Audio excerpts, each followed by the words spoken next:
Ya, dan saya tambahkan sedikit ya. Ya. Di dalam akademisi gitu ya, kalangan akademisi itu sebenarnya penilaian yang dilakukan itu sebenarnya hanya mencakup 65% dari total keseluruhan kehidupan kita. Masih ada lagi 40%-an yang belum tercakup di dalam akademisi, yaitu termasuk diantaranya karakter. Jadi kalau saya melihat mungkin peristiwa ini Anda bisa ambil hikmahnya, di mana Anda bisa belajar untuk membangun karakter Anda, untuk Anda bisa menjadi pribadi yang nggak cengeng gitu loh. Karena kegagalan itu sebenarnya bisa memompa kita untuk menjadi pribadi yang semakin kuat gitu. Jadi untuk bisa membangun karakter kita, untuk karakter kita menjadi lebih baik lagi, menjadi lebih tangguh lagi, menjadi lebih kuat lagi, bukan menjadi pribadi yang cengeng begitu.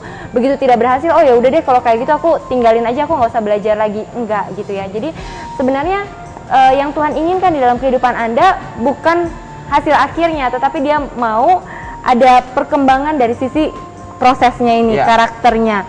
Bagaimana kita bisa memperbaiki diri kita sendiri. Dan kemudian yang kedua, pakailah peristiwa ini untuk Anda juga belajar untuk semakin rendah hati. Karena kadang-kadang tanpa kita sadari, kalau kita terus-menerus mencapai pencapaian-pencapaian yang kita anggap sebagai goal-goal kita, tanpa kita sadari kita bisa jatuh ke dalam kesombongan.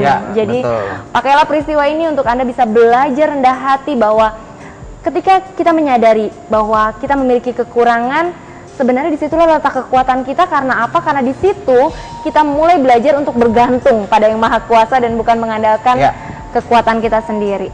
Luar biasa. Percayalah, jika Anda terus belajar dan berusaha keras, suatu saat Anda akan melihat hasil yang memuaskan. Percayalah, itu pasti akan terjadi. Kalau Anda berhenti belajar, berhenti berusaha keras, tidak akan pernah ada hasil yang memuaskan. SMS selanjutnya dari 1567, selamat malam New Life. Saya mau tanya bagaimana merubah rasa tidak percaya diri seutuhnya. Dari Rina di Sungai Panas, terima kasih. Rasa percaya diri itu tergantung bagaimana Anda memandang diri Anda.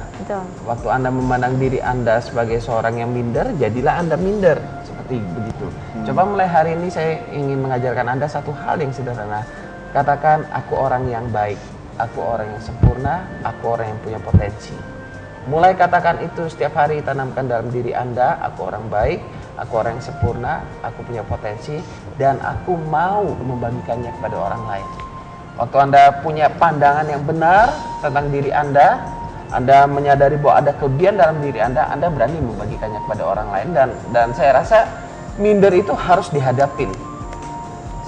Saya pikir mungkin hampir nggak tahu berapa puluh persen, lebih dari 50% orang mengalami minder semua ya. Buktinya kalau kita disuruh berdiri depan 10-20 orang, kita sudah gemetaran, kemudian kita mengalami takut dan minder. Saya dulu minder, Budita minder, Hengki minder, Anda minder, semua kami ini orang-orang yang minder dulunya. Tapi karena kami memompa diri, kami percaya, kami memaksa diri, akhirnya muncullah siaran New Life ini. Kalau mau ngikutin minder, nggak akan pernah ada yang muncul siaran ini. Pengennya ngumpet terus di balik kursi kalau bisa. Jangan saya. Apalagi Budita dulu waktu latihan pipinya kemerah-merahan. Jadi imut-imut malah. Aduh. Oke. SMS selanjutnya dari 0228. Selamat malam Pak Susilo. Saya selalu berusaha untuk bisa berbahagia bersama suami saya. Tapi suami saya kalau bertengkar selalu masalah dari keluarganya atau saudara, butuh dana melulu. Kalau saya nggak ngasih, suami bilang dia nikahi saya supaya bisa bantu keluarganya. Gimana saya bisa merasakan bahagia? Terima kasih. Iya, silakan Bu. Iya, saya lihat mungkin dari ibu ini posisinya sebagai breadwinner ya, kelihatannya ibu ini sebagai penghasil, yang bekerja gitu, penghasil dalam bidang keuangan gitu. Nah, kalau dalam hal ini Bu, kalau menurut saya, ibu kan suami istri ini kan bukan lagi dua ya Bu, tetapi dua yang sudah menjadi satu. Jadi saya rasa mungkin ibu perlu membicarakan hal ini dengan suami, tapi bicarakannya dengan cara yang baik Bu. Jadi pada saat sebelum suami meminta untuk keluarganya, mungkin ibu bisa mulai membawa suami untuk ikut terlibat di dalam pengelolaan keuangan ini gitu. Jadi jangan biarkan suami itu menjadi penonton saja di luar gitu ya Bu.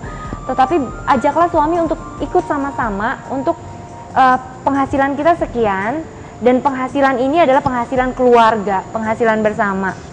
Di mana penghasilan ini harus dikelola secara bijaksana bersama-sama begitu. karena tidak bisa hanya ibu saja yang mengelolanya, karena itu juga bisa menimbulkan kesalahpahaman gitu.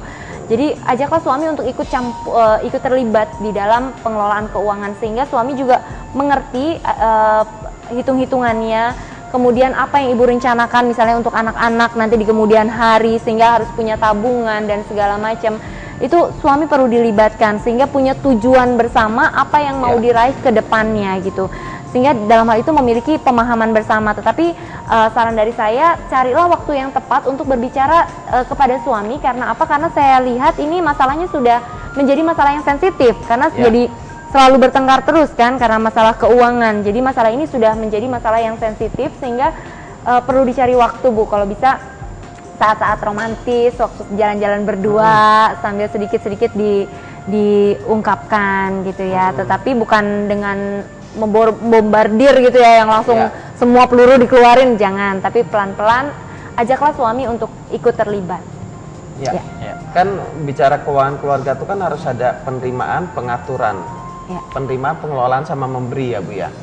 Jadi ibu penerimaan bagus, pengelolaan jelek ya jebol.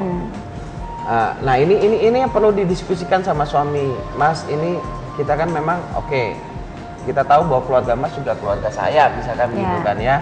Kita sama-sama mikirin keluarga, tapi yang prioritas kita kan di dalam rumah tangga kita. Yuk kita atur keuangan kita bersama-sama, berapa kita mau kirim buat orang tua Mas, berapa mau kirim buat orang tua saya, kemudian untuk kita makan, untuk anak-anak, untuk tabungan atau untuk asuransi atau apa, coba didiskusikan. Buat daftar keuangan, pengeluaran per bulannya sekitar berapa, pemasukannya berapa, nah balance enggak? Kalau sampai nggak balance, ini yang harus didiskusikan. Mungkin kalau Anda yang memang selama ini megang uang karena Anda tahu suami Anda selalu minta kirim buat keluarganya, lalu Anda hold, coba belajar mulai terbuka. Dibuat daftarnya lah keuangan. Seperti saya sama istri saya juga begitu, Bu. Jadi penghasilan saya semua saya serahkan ke saya ngelola. Cuman setiap bulan saya tahu pengelolaannya buat apa, berapa kirim orang tua, berapa kirim orang tua dia, berapa kirim orang tua saya, berapa untuk kita memberi orang lain dan segala macam itu diatur, Bu. Diatur. Kalau tidak ada pengaturan, percayalah ini akan menjadi konflik yang berkepanjangan. Makanya perlu duduk bersama, mengatur bersama, mikirkan jalan keluar yang terbaik. Ya, sayang sekali waktu juga yang memisahkan kita pada malam hari ini. Ya, di penghujung acara ini mungkin ada tips dari Bu Rita? Ya, seberapa kuatnya pun kita berusaha untuk mengejar kebahagiaan, kita akan lelah. Oleh karena itu, janganlah kita mengejar kebahagiaan dengan berusaha memperolehnya dari sesuatu yang ada di sekeliling kita. Tetapi mulailah untuk melihat di dalam hati kita dan belajarlah untuk mengenal sumber kebahagiaan sejati, yaitu Tuhan sendiri. Ya, dari Pak Susilo. Kalau saya ingin menyatakan terimalah kebahagiaan itu karena Tuhan ingin Anda bahagia. Ya. Terima kasih Pak Susilo, terima kasih Bu Rita buat malam hari ini, buat nilai-nilainya, juga buat setiap jawaban yang sudah diberikan, buat SMS yang sudah masuk pada malam hari ini. Terima kasih buat hatinya. Ya, kami juga mengucapkan terima kasih banyak kepada para pemirsa yang telah setia menyaksikan siaran ini dari awal hingga akhir. Dan kami mohon maaf karena tidak semua SMS yang masuk kepada kami bacakan semua, berhubung terbatasnya waktu. Namun bila pemirsa masih tetap ingin mendapat jawaban secara langsung dari narasumber kami, Anda dapat menghubunginya langsung melalui telepon di nomor yang sama di 0819 081 74 kali 1. Ya, waktu yang tepat adalah besok pagi. Pemirsa bisa menghubungi langsung kepada narasumber kami. Mungkin Anda mau bertemu, Anda mungkin mau bercerita, ataupun Anda mau bertanya-tanya, Anda bisa menghubungi di nomor yang sama di nomor 0819 081 74 kali 1. Kami juga mengucapkan terima kasih buat kru Batam TV yang bertugas pada malam hari ini. Terima kasih buat kerjasamanya. Mungkin selama kami siaran ada sikap kami, tutur kata kami, ataupun tingkah laku kami yang kurang berkenan di hati pemirsa, kami mohon maaf sebanyak-banyaknya. Tujuan dari acara ini supaya kehidupan kita semakin baik dan lebih bermakna. Ya, pemirsa, Anda juga dapat menyaksikan siaran ulang dari New Life. Ya, Anda bisa bergabung kami melalui Facebook, melalui akun New Life, Spasi Batam TV. Anda bisa menyaksikan video kami yang minggu-minggu kemarin. Ya, terima kasih pemirsa. Saksikan terus siaran New Life setiap hari Jumat pukul 11 malam hanya di stasiun TV kesayangan kita semua, Batam TV. New Life.